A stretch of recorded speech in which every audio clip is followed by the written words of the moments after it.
Selamat pagi, di sini saya akan mempresentasikan mata kuliah pengantar kewirausahaan pada bagian LKM ke-8. Sebelumnya, perkenalkan nama saya Hairunisa, NIM 18130310313. Kita langsung saja pada soal yang pertama. Buatlah bisnis plan bila Anda tempatnya sudah ada di Pasar Banyu Asri, Singaraja. Bisnis apa yang Anda lakukan? Jelaskan.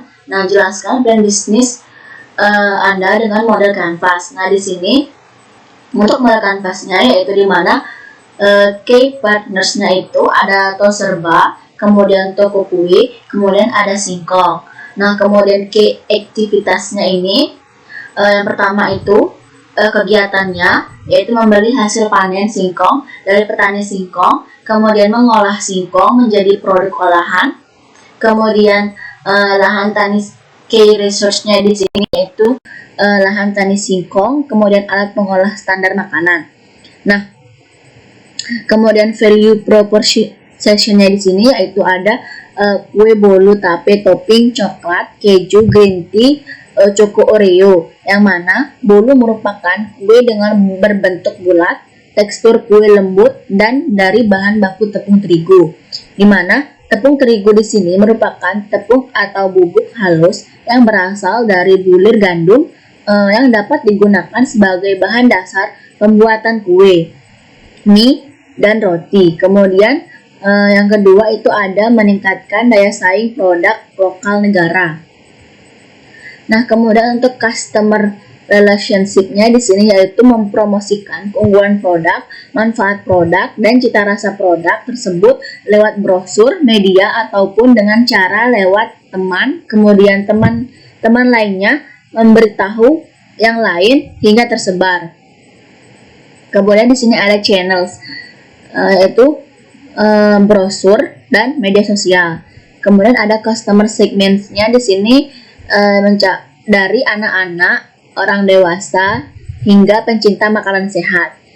Kemudian yang terakhir itu ada revenue streams, di mana revenue stream di sini yaitu penjualan produk singkong, kemudian ada produk singkong rebus dan produk tape. Kemudian strukturnya di sini yaitu ada bahan baku dan singkong, kemudian ada gaji pegawai, proses pengolahan produk, biaya marketing, biaya kemasan, biaya pemasaran, dan biaya transportasi. Nah, kemudian ceritakan juga success story sesuai dengan bisnis yang Anda sarankan. Nah, di sini untuk soal kedua yaitu mengenai success story Albert, founder of Larita Bakery, di mana kisah sukses Albert yang kini berusia 37 tahun tentu bukanlah tanpa perjuangan. Di awal usahanya, ia sengaja mengambil kursus bakery di Bogasari Baking Center atau BBC di Surabaya selama 5 hari. Ia pun rela bangun jam 3 subuh menunggu karyawan produksi masuk dan belanja bahan. Nah, seperti apa yang dikatakan, kalau mau sukses, kita harus berjuang dan mau belajar, ucap Albert.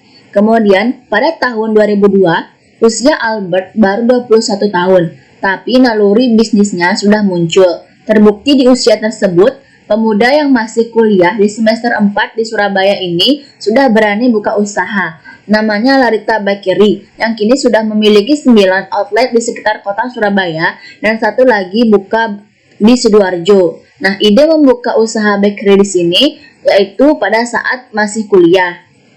Nah, berawal dari usaha sampingan ibunya yang bernama Limrita Sari. Semula ibunya tinggal di Jakarta dan menerima pesanan kue tart. Kemudian pada tahun 1975, sang ibu pindah ke Surabaya dan buka salon. Nah, di mana usaha sampingannya ini adalah membuat kue kering dan menjualnya di salon. Nah, merek usaha rumahan kue kering sang ibu adalah Rita's Cookies. Dalam perjalanannya, pembeli kue kering Rita's Cookies acap kali mengusulkan kepada ibunya untuk buka usaha bakery. Ide inilah yang kemudian disambar oleh Albert. Ia sengaja kursus di BBC sebelum buka usaha. Alhasil, tahun 2002, Albert rintis usaha bakery dengan nama Larita Bakery, di mana merek itu diambil dari nama merek kue kering ibunya, lalu ditambah imbuhan La. di mana usaha bukanlah tanpa kendala, bahkan penuh dengan tantangan. Yang paling berat adalah memasarkan dan meyakinkan orang akan kualitas produknya. Ia mendatangi perkantoran dan instansi untuk menawarkan produk Larita Bakery. Bisnis bakery tidak selamanya lancar. Pernah suatu ketika pelanggannya komplain, di mana meminta ganti rugi pesanan 5.000 puding karena basi. Padahal penyebabnya pesanan yang sudah diantar pukul 3 sore dan akan dipakai pukul 7 malam tidak disimpan dalam lemari pendingin oleh si pelanggan. Meski bukan salahnya, Albert tetap memberikan ganti rugi. Sikap tanggung jawab itu malah menimbulkan simpati dari para pelanggan lainnya. Usaha Albert terus berkembang, berawal dari satu outlet kini menjadi 10 outlet. Nah, semula hanya dikerjakan 10 karyawan, sekarang sudah memiliki sekitar 230 karyawan.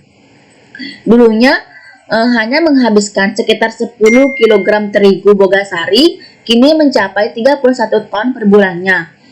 Di mana ia mengatakan bahwa dulu saya pernah tergoda terigu merek lain karena lebih murah, tapi masalah muncul. Selain kualitas tidak bagus, keluhan dari pelanggan juga berdatangan. Makanya saya tidak mau pindah lagi dari terigu bogasari, ucap Albert, di mana terigu bogasari sudah teruji. Kami pakai cakra kembar dan cakra kembar emas. Kepuasan pelanggan adalah yang paling utama dan jangan pernah main-main, ucap Albert yang merupakan anggota Bogasari Mitra Card atau BMC kategori Platinum. Atas kesuksesannya, Larita Bakery berhasil masuk 5 nominator Bogasari SMA Awards 2018 kategori Platinum. Dari hasil penilaian Dewan Juri yang berasal dari Bank BTPN, Kementerian Koperasi dan UKM, serta akademisi dari Universitas Prasetya, Albert berhasil meraih The Best Achievement Bogasari SMA Award 2018 kategori Platinum. Selain meriah sertifikat, ia berhak atas hadiah senilai 20 juta. Kini fokus penjualan Larita Bakery saat ini memang masih di wilayah Surabaya dan Sidoarjo. Harga produk Larita juga relatif terjangkau. Akan tetapi Albert berani menjamin produknya tidak menggunakan bahan kimia berbahaya dan selalu fresh karena dapur produksi Larita Bakery beroperasi selama 24 jam. Larita Bakery terus berinovasi sehingga tidak hanya menjual cookies, tapi juga roti, jajanan pasar, tart, puding, dan berbagai varian produk bakery lainnya. Sampai saat ini, Larita Bakery menyediakan lebih dari 200 varian produk bakery dan terus berinovasi sesuai dengan keinginan pelanggan. Nah, di tahun 2017, Albert memunculkan website dan Instagram untuk menerima pesanan.